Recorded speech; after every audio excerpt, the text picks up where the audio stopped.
श्री गणेशाय नमः। श्री सरस्वती माताय नमः। श्रीमद् भागवत महापुराण की जय। जय जय श्री राधे श्याम।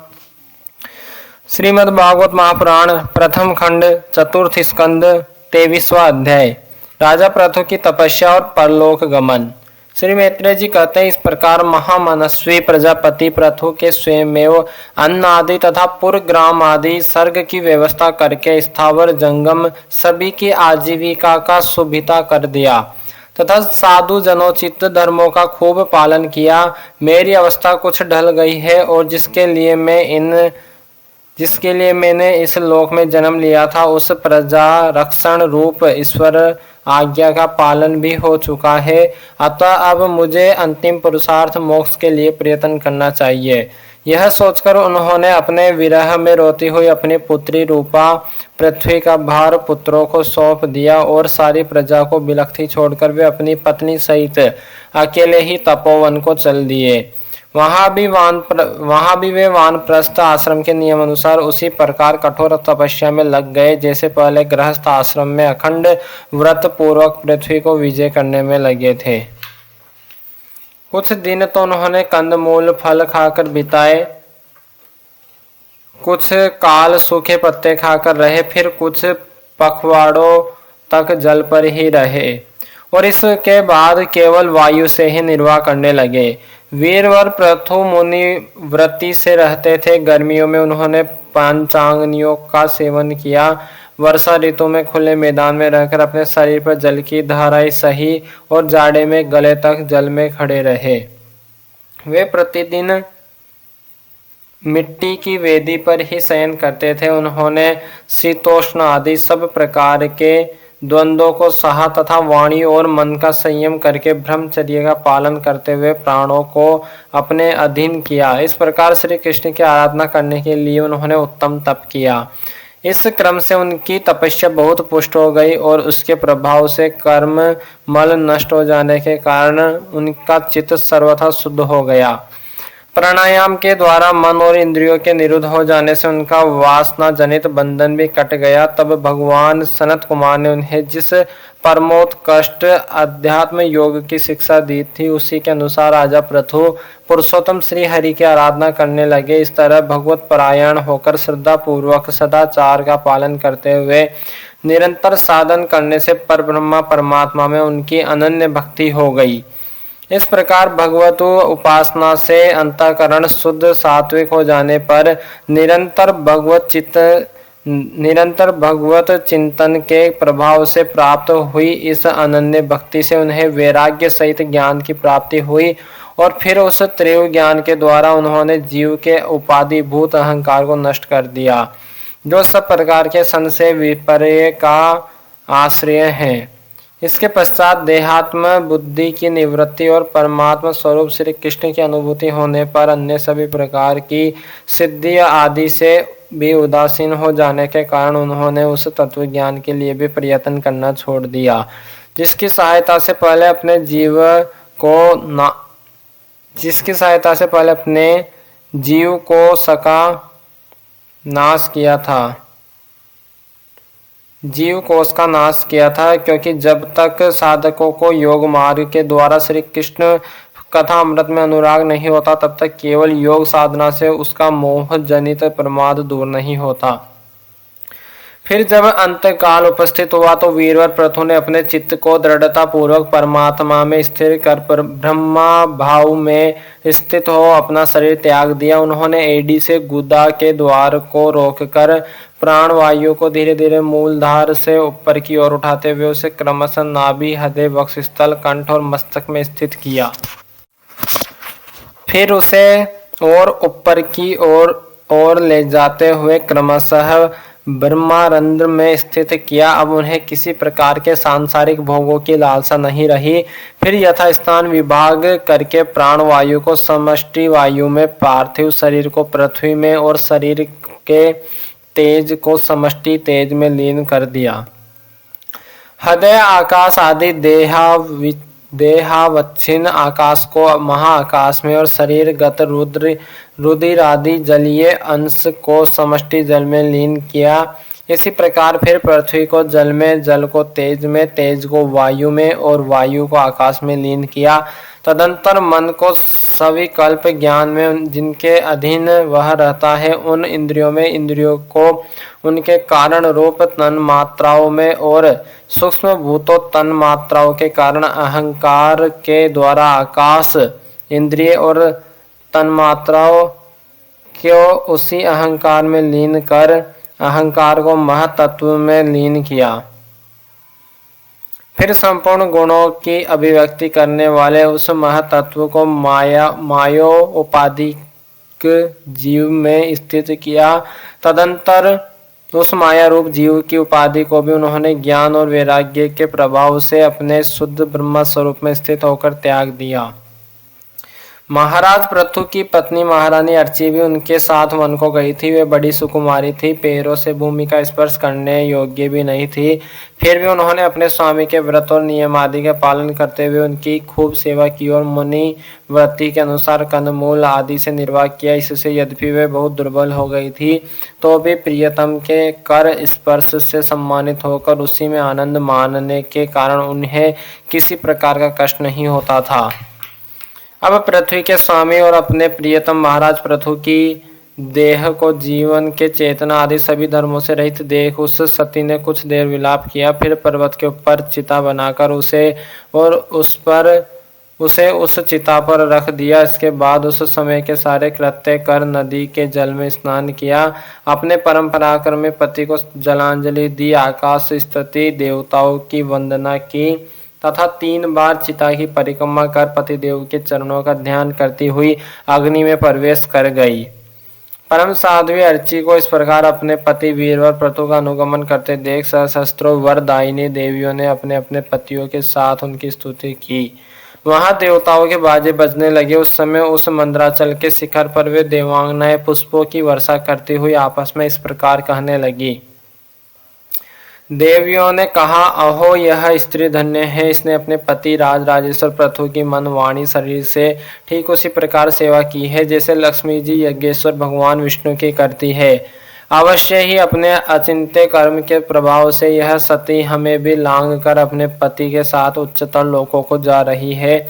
इस लोक में कुछ ही दिनों का जीवन होने पर भी जो लोग भगवान के परम पद की प्राप्ति कराने वाले आत्मज्ञान प्राप्त कर लेते हैं, उनके लिए संसार में कौन पदार्थ दुर्लभ है।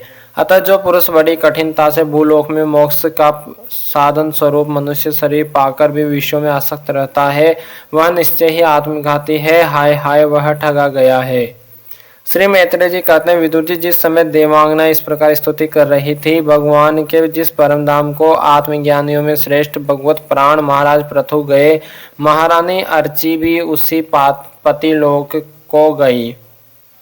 परम भागवत पृथु जी ऐसे ही प्रभावशाली थे। उनके चरित्र बड़े उदार हैं। मैंने तुम्हारे सामने उनका वर्णन किया। जो पुरुष इस परम पवित्र चरित्र को श्रद्धा पूर्वक निष्काम भाव से एकाग्र चित्त से पढ़ता, सुनता अथवा सुनाता है, वह भी महाराज पृथु के पद भगवान के परम धाम को प्राप्त होता है। इसका सकाम भाव से पाठ करने से ब्राह्मण ब्रह्मा तेज प्राप्त करता है, क्षत्रिय पृथ्वीपति हो जाता है, वैश्य व्यापारियों में प्रधान हो जाता है और शूद्र में साधुता आ जाती है।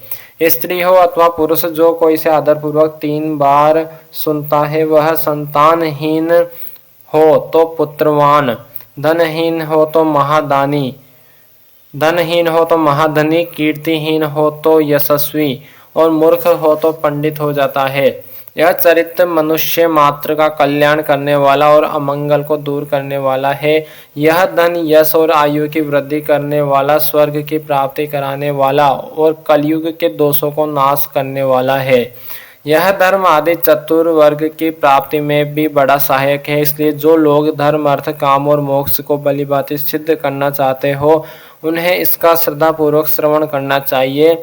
जो राजा विजय के लिए प्रस्थान करते समय इसे सुनकर जाता है, उसके आगे आकर राजा लोग उसी प्रकार भेंटे रखते हैं जैसे पृथु के सामने रखते थे। मनुष्य को चाहिए कि अन्य सब प्रकार की आसक्ति छोड़कर भगवान में विशुद्ध निष्काम भक्ति भाव रखते हुए महाराज पृथु के इस निर्मल चरित्र को सुने, सुनावे और पढ़े। विदुर जी, मैंने भगवान के महात्म्य को प्रकट करने वाला यह पवित्र चरित्र तुम्हें सुना दिया। इसमें प्रेम करने वाला पुरुष महाराज पृथु की सी गति पाता है। जो पुरुष इस पृथु चरित्र का प्रतिदिन आदर पूर्वक निष्काम भाव से श्रवण और कीर्तन करता है, उसका जिनके चरण संसार सागर को पार करने के लिए नौका के समान है, उन श्री हरि में सुदृढ़ अनुराग हो जाता है। श्रीमद् भागवत महापुराण की जय। पृथु जी महाराज की जय। अर्ची महारानी की जय। श्री सनकादि मुनियों की जय। श्री नारायण भगवान की जय। जय जय श्री राधे। वंश परंपरा और प्रचेताओं को भगवान रुद्र का उपदेश। नमः पार्वती। श्री मैत्रेय जी कहते हैं, विदुर जी महाराज पृथु के बाद उनके पुत्र परम यशस्वी विजिताश्व राजा हुए। उनका अपने छोटे भाइयों पर बड़ा स्नेह था, इसलिए उन्होंने चारों को एक एक दिशा का अधिकार सौंप दिया। राजा विजिताश्व ने हर्यक्ष को पूर्व, धूम्रकेश को दक्षिण, वृक को पश्चिम और द्रविण को उत्तर दिशा का राज्य दिया। उन्होंने इंद्र से अंतर्धान होने की शक्ति प्राप्त की थी, इसलिए उन्हें अंतर्धान भी कहते थे। उनकी पत्नी का नाम शिखंडनी था। उससे उनके 3 सुपुत्र हुए। उसका नाम पावक, पवमान और सुचि थे। पूर्व काल में वशिष्ठ जी का शाप होने से उपर्युक्त नाम के अग्नियों ने ही उनके रूप में जन्म लिया था। आगे चलकर योग मार्ग से ये फिर अग्नि रूप हो गए। अंतर्धान के नभस्वती नाम की पत्नी से एक और पुत्र रत्न हवीरदान प्राप्त हुआ। महाराज अंतर्धान बड़े उदार पुरुष थे। जिस समय इंद्र उनके पिता के अश्वमेघ यज्ञ का घोड़ा हर कर ले गए थे, उन्होंने पता लग जाने पर भी उनका वध नहीं किया था। राजा अंतर्धान ने कर लेना, दंड देना, जुर्माना वसूल करना आदि कर्तव्यों को बहुत कठोर एवं दूसरों के लिए कष्टदायक समझकर एक दीर्घकालीन यज्ञ में दीक्षित होने के बहाने अपना राजकाज छोड़ दिया। यज्ञ कार्य में लगे रहने पर भी उन आत्मज्ञानी राजा ने भक्त भय भंजन पूर्णतम परमात्मा की आराधना करके सुदृढ़ समाधि के द्वारा भगवान के दिव्य लोक को प्राप्त किया। विदुर जी, हवीरदान की पत्नी हवीरदानी ने बृहस्पति, गया, शुक्ल, कृष्ण, सत्य और जितव्रत नाम के 6 पुत्र पैदा किए। कुरुश्रेष्ठ विदुर जी, इनमें हवीरदान के पुत्र महाभाग, बृहस्पति यज्ञादि कर्मकांड और योगाभ्यास में कुशल थे। उन्होंने प्रजापति का पद प्राप्त किया। उन्होंने एक स्थान के बाद दूसरे स्थान में लगातार इतने यज्ञ किए कि यह सारी भूमि पूर्व की ओर अग्रभाग करके फैलाए हुए कुशों से पट गई थी। इसी से आगे चलकर वे प्राचीन ब्रही नाम से विख्यात हुए। राजा प्राचीन ब्रही ने ब्रह्मा जी के कहने से समुद्र की कन्या शतद्रुति से विवाह किया था। सर्वांग सुंदरी किशोरी शतद्रुति सुंदर वस्त्र आभूषणों से सज धजकर विवाह मंडप में जब भावर देने के लिए घूमने लगी, तब स्वयं अग्निदेव भी मोहित होकर उसे वैसे ही चाहने लगे जैसे सुखी को चाहा था। नव विवाहिता शतद्रुति ने अपने नुपुरों की झनकार से ही दिशा विदिशाओं के देवता, असुर, गंधर्व, मुनि, सिद्ध, मनुष्य और नाग सभी को वश में कर लिया था। शतद्रुति के गर्भ से प्राचीन ब्रही के प्रचेता नाम के 10 पुत्र हुए। वे सब बड़े ही धर्मज्ञ तथा एक से नाम और आचरण वाले थे। जब पिता ने उन्हें संतान उत्पन्न करने का आदेश दिया, तब उन सब ने तपस्या करने के लिए समुद्र में प्रवेश किया। वह 10,000 वर्ष तक तपस्या करते हुए उन्होंने तप का फल देने वाले श्री हरि की आराधना की। घर से तपस्या करने के लिए जाते समय मार्ग में श्री महादेव जी ने उन्हें दर्शन देकर कृपा पूर्वक जिस तत्व का उपदेश दिया था, उसी का वह एकाग्रता पूर्वक ध्यान जप और पूजन करते रहे। विदुर जी ने पूछा, ब्राह्मण मार्ग में प्रेचेताओं का श्री महादेव जी के साथ किस प्रकार समागम हुआ और उन पर प्रसन्न होकर भगवान शंकर ने उन्हें क्या उपदेश किया, वह सार युक्त बात आप कृपा करके मुझसे कहिए। ब्रह्म ऋषि शिव जी के साथ समागम होना तो देहधारियों के लिए बहुत कठिन है, औरों की तो बात ही क्या है। मुनिजन भी सब प्रकार की आसक्ति छोड़कर उन्हें पाने के लिए उनका निरंतर ध्यान ही किया करते हैं, किंतु सहज में पाते नहीं। यद्यपि भगवान शंकर आत्मा राम है, उन्हें अपने लिए न कुछ करना है और न पाना, तो भी इस लोक सृष्टि की रक्षा के लिए वे अपनी घोर रूपा शक्ति शिवा के साथ सर्वत्र विचरते रहते हैं। श्री मैत्रेय जी कहते हैं, विदुर जी साधु स्वभाव प्रचेता गण पिता की आज्ञा सिरोधार्य कर तपस्या में चित लगा पश्चिम की ओर चल दिए। चलते चलते उन्होंने समुद्र के समान विशाल एक सरोवर देखा। वह महापुरुषों के चित्त के समान बड़ा ही स्वच्छ था तथा उसमें रहने वाले मत्स्य आदि जल जीव भी प्रसन्न जान पड़ते थे। उसमें नील कमल, लाल कमल, रात में, दिन में और सायंकाल में खिलने वाले कमल तथा इंदिवर आदि अन्य कई प्रकार के कमल सुशोभित थे। उसके तटों पर हंस, सारस, चकवा और कारंडव आदि जल पक्षी चहक रहे थे। उसके चारों ओर तरह तरह के वृक्ष और लताएं थी, उन पर मत वाले भोरे गूंज रहे थे। उनकी मधुर ध्वनि से हर्षित होकर मानो उन्हें रोमांच हो रहा था। कमल कोश के पराग पुंज वायु के झकोरों से चारों ओर उड़ रहे थे, मानो वहां कोई उत्सव हो रहा है। वहां मृदंग, पणव आदि बाजों के साथ अनेकों दिव्य राग रागनियों के कर्म से गायन की मधुर ध्वनि सुनकर उन राजकुमारों को बड़ा आश्चर्य हुआ। इतने में ही उन्होंने देखा कि देवादिदेव भगवान शंकर अपने अनुचरों के सहित उस सरोवर से बाहर आ रहे हैं। उनका शरीर तपी हुई सुवर्ण राशि के समान कांतिमान है, कंठ नीलवर्ण है तथा 3 विशाल नेत्र है। वे अपने भक्तों पर अनुग्रह करने के लिए उद्यत है। अनेकों गंधर्व उनका सुयश गा रहे हैं। उनका सहसा दर्शन पाकर प्रचेताओं को बड़ा कुतूहल हुआ और उन्होंने शंकर जी के चरणों में प्रणाम किया। तब शरणागत भयहारी धर्म वत्सल भगवान शंकर ने अपने दर्शन से प्रसन्न हुए उन धर्मज्ञ और शील संपन्न राजकुमारों से प्रसन्न होकर कहा। श्री महादेव जी बोले, तुम लोग राजा प्राचीन ब्रही के पुत्र हो, तुम्हारा कल्याण हो। तुम जो करना चाहते हो वह भी मुझे मालूम है। इस समय तुम लोगों पर कृपा करने के लिए ही मैंने तुम्हें इस प्रकार दर्शन दिया है। जो व्यक्ति अव्यक्त प्रकृति तथा जीव संज्ञक पुरुष इन दोनों के नियामक भगवान वासुदेव की साक्षात शरण लेता है, वह मुझे परम प्रिय है।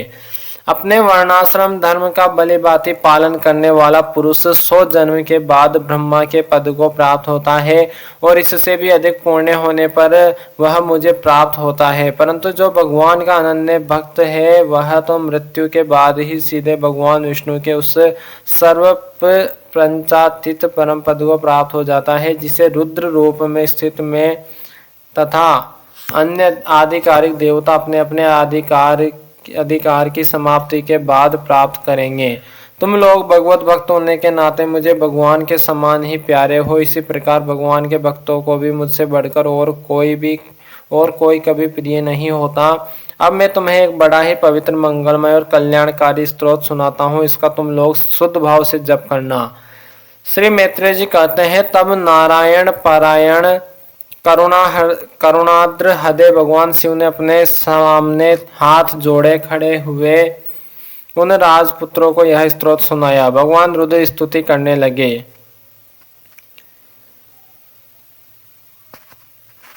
भगवान आपका उत्कर्ष उच्च कोटि के आत्मज्ञानियों के कल्याण के लिए, निजानंद लाभ के लिए है। उससे मेरा भी कल्याण हो। आप सर्वदा अपने निरतिशय परमानंद स्वरूप में ही स्थित रहते हैं। ऐसे सर्वात्मक आत्मस्वरूप आपको नमस्कार है।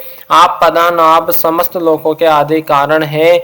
भूत सूक्ष्म तन्मात्र और इंद्रियों के नियंता, शांत एक रस और स्वयं प्रकाश वासुदेव चित्त के अधिष्ठाता भी आप ही है। आपको नमस्कार है। आप ही सूक्ष्म, अव्यक्त, अनंत और मुखाग्नि के द्वारा संपूर्ण लोकों का संहार करने वाले, अहंकार के अधिष्ठाता संकर्षण तथा जगत के प्रकृष्ट ज्ञान के उद्गम स्थान, बुद्धि के अधिष्ठाता प्रद्युम्न है। आपको नमस्कार है। आप ही इंद्रियों के स्वामी, मन तत्व के अधिष्ठाता भगवान अनिरुद्ध है। आपको बार बार नमस्कार है। आप अपने तेज से जगत को व्याप्त करने वाले सूर्य देव है। पूर्ण होने के कारण आप में वृद्धि वृद्धि और क्षय नहीं होता, आपको नमस्कार है। आप स्वर्ग और मोक्ष के द्वारा तथा निरंतर पवित्र हृदय में रहने वाले हैं, आपको नमस्कार है। आप ही सुवर्ण रूप वीर्य से युक्त और चातुहोत्र कर्म के साधन तथा विस्तार करने वाले अग्निदेव है, आपको नमस्कार है। आप पितर और देवताओं के पोषक सोम है तथा तीनों वेदों के अधिष्ठाता है, हम आपको नमस्कार करते हैं। आप ही समस्त प्राणियों को तृप्त करने वाले सर्व रस जल रूप है, आपको नमस्कार है। आप समस्त प्राणियों के देह पृथ्वी और विराट स्वरूप है तथा त्रिलोकी की रक्षा करने वाले मानसिक, इंद्रियक और शारीरिक शक्ति स्वरूप वायु प्राण है, आपको नमस्कार है। आप ही अपने गुण शब्द के द्वारा समस्त पदार्थों का ज्ञान कराने वाले तथा बाहर भीतर का भेद कराने वाले आकाश है तथा आप ही महान पुण्यों से प्राप्त होने वाले परम तेजोमय स्वर्ग वैकुंठ आदि लोक है, आपको पुनः पुनः नमस्कार है। आप पितृलोक की प्राप्ति कराने वाले प्रवृत्ति कर्म रूप और देवलोक की प्राप्ति के साधन निवृत्ति कर्म रूप है तथा आप ही अधर्म के फल स्वरूप दुखदायक मृत्यु है, आपको नमस्कार है। हे नाथ, आप ही पुराण पुरुष तथा सांख्य और योग के अधीश्वर भगवान श्री कृष्ण है। आप सब प्रकार की कामनाओं की पूर्ति के कारण साक्षात मंत्र मूर्ति और महान धर्म स्वरूप है। आपकी ज्ञान शक्ति किसी भी प्रकार कुंठित होने वाली नहीं है, आपको नमस्कार है, नमस्कार है। आप ही कर्ता करण और कर्म तीनों शक्तियों के एकमात्र आश्रय हैं। आप ही अहंकार के अधिष्ठाता रुद्र है, आप ही ज्ञान और क्रिया स्वरूप है तथा आपसे ही परा पश्यंती मध्यमा और वेखरी चार प्रकार की वाणी की अभिव्यक्ति होती है, आपको नमस्कार है।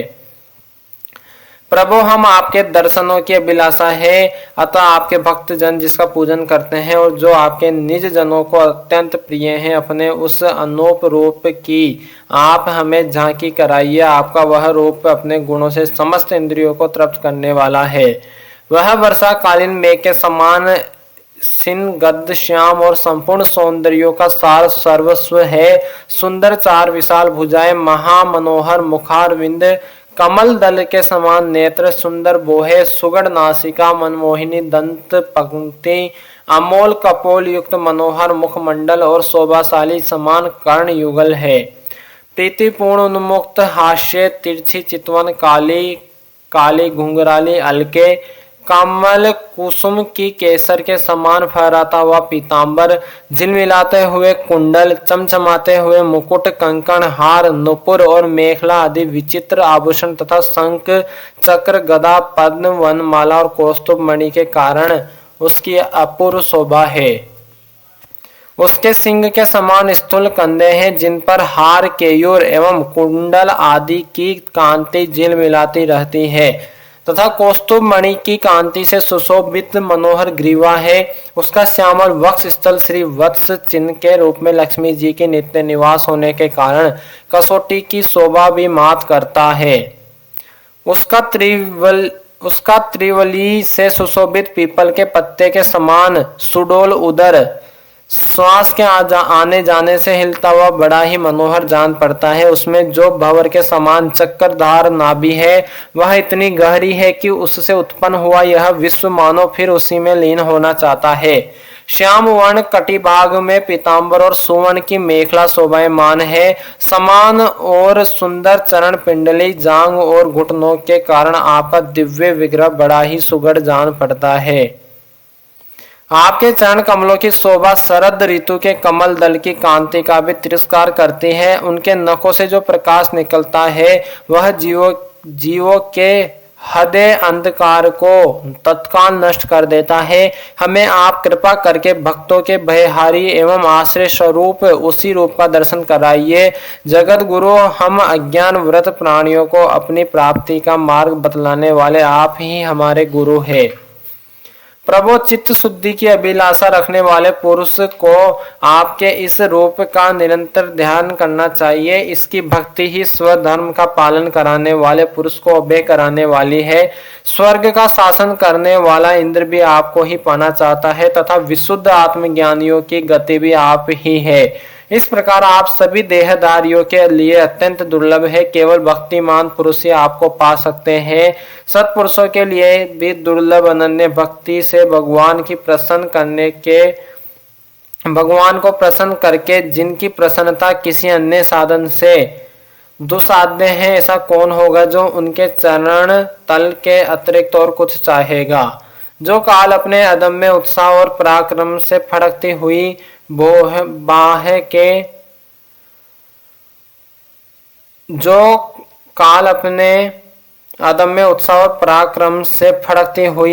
के इशारे से सारे संसार का संहार कर डालता है, वह भी आपके चरणों की शरण में गए हुए प्राणी पर अपना अधिकार नहीं मानता।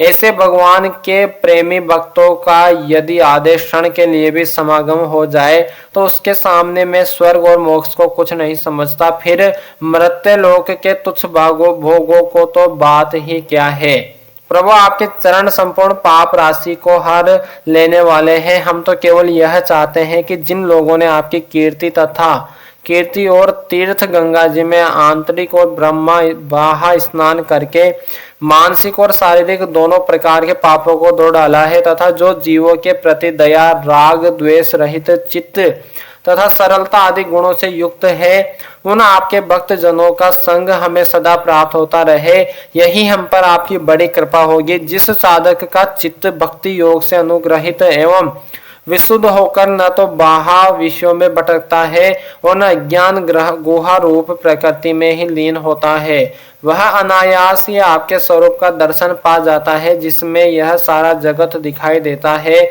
और जो स्वयं संपूर्ण जगत में भास रहा है वह आकाश के समान विस्तृत और परम प्रकाश में ब्रह्म तत्व आप ही है।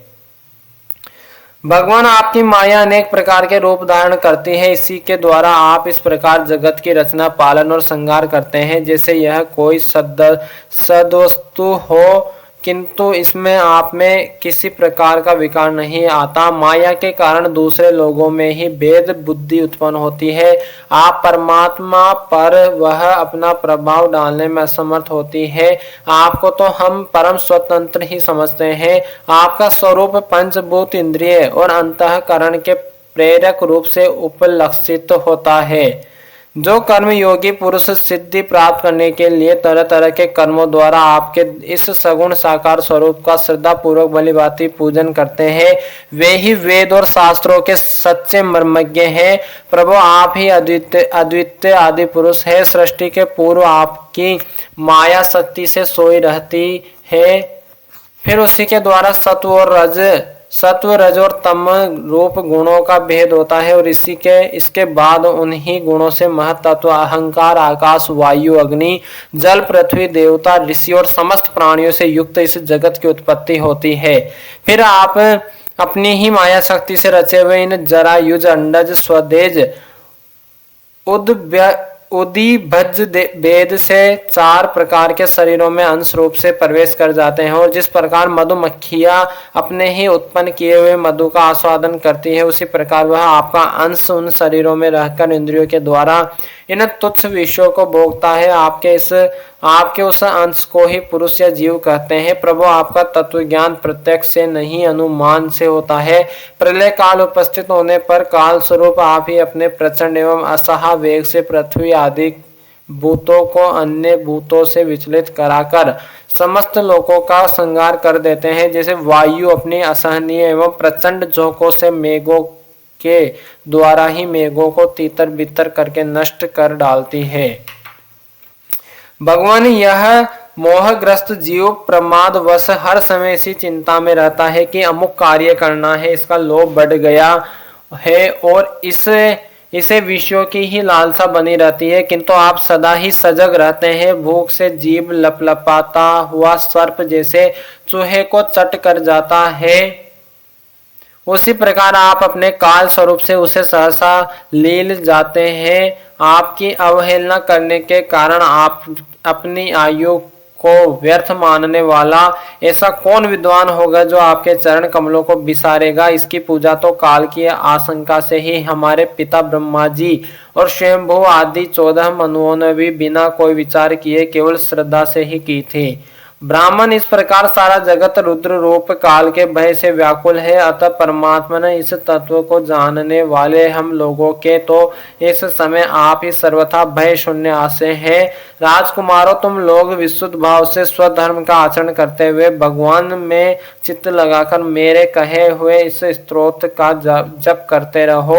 भगवान तुम्हारा मंगल करेंगे। तुम लोग अपने अंतःकरण में स्थित उन सर्वभूतांतर्यामी परमात्मा श्री हरि का ही बार बार स्तवन और चिंतन करते हुए पूजन करो। मैंने तुम्हें यह योगादेश नाम का स्तोत्र सुनाया है, तुम लोग इसे मन से धारण कर मुनि व्रत का आचरण करते हुए इसका एकाग्रता से आदर पूर्वक अभ्यास करो। यह स्तोत्र पूर्व काल में जगत विस्तार के इच्छुक प्रजापतियों के पति भगवान ब्रह्मा जी ने प्रजा उत्पन्न करने की इच्छा वाले हम भृगु आदि अपने पुत्रों को सुनाया था। जब हम प्रजापतियों को प्रजा का विस्तार करने की आज्ञा हुई, तब इसी के द्वारा हमने अपना ज्ञान निवृत्त करके अनेक प्रकार की प्रजा उत्पन्न की थी। अब भी जो भगवत परायण पुरुष इसका एकाग्र चित्त से नित्य प्रति जप करेगा, उसका शीघ्र ही कल्याण हो जाएगा। इस श्लोक में सब प्रकार के कल्याण साधनों में मोक्षदायक ज्ञान ही सबसे श्रेष्ठ है। ज्ञान नौका पर चढ़ा हुआ पुरुष अनायास ही इस दुस्तर संसार सागर को पार कर लेता है। यद्यपि भगवान की आराधना बहुत कठिन है, किंतु मेरे कहे हुए इस स्तोत्र का जो श्रद्धा पूर्वक पाठ करेगा, वह सुगमता से ही उनकी प्रसन्नता प्राप्त कर लेगा। भगवान ही संपूर्ण कल्याण साधनों के एकमात्र प्यारे प्राप्तव्य है, अतः मेरे गाए हुए इस स्तोत्र के गाने से उन्हें प्रसन्न करके वह स्थिर चित्त होकर उनसे जो कुछ चाहेगा प्राप्त कर लेगा। जो पुरुष उस काल में उठकर इसे श्रद्धा पूर्वक हाथ जोड़कर सुनता या सुनाता है, वह सब प्रकार के कर्म बंधनों से मुक्त हो जाता है। राजकुमारों, मैंने तुम्हें जो यह परम पुरुष परमात्मा का स्तोत्र सुनाया है, इसे एकाग्र चित्त से जपते हुए तुम महान तपस्या करो। तपस्या पूर्ण होने पर इससे तुम्हें अभिष्ट फल प्राप्त हो जाएगा। श्रीमद् भागवत महापुराण की जय। श्री नारायण भगवान की जय। श्री रुद्र भगवान की जय। श्री सीताराम भगवान की जय। श्री राधे श्याम जी सरकार की जय। उमापति महादेव की जय। हनुमान जी महाराज की जय। सदगुरुदेव भगवान की जय। अपने अपने माता पिता की जय। सभी संतन की जय। सभी विप्रन की जय। सभी पितरन की जय। गौ माता की जय। वृंदावन बिहारी लाल की जय। लाडली जो सरकार की जय। बरसाने वारी की जय। यमुना मैया की जय। गंगा मैया की जय। सनक सनंदन सनत सनातन कुमार की जय। श्री नारद जी महाराज की जय। श्री मैत्रेय जी महाराज की जय। श्री विदुर जी महाराज की जय। श्री सनकादि मुनि की जय। श्री सोनक जी महाराज की जय। श्री सूत जी महाराज की जय। श्री परीक्षित जी महाराज की जय। जय जय श्री राधे श्याम। सबको मिले श्री वृंदावन धाम। नमः पार्वती पतये हर हर महादेव। श्री सुखदेव जी महाराज।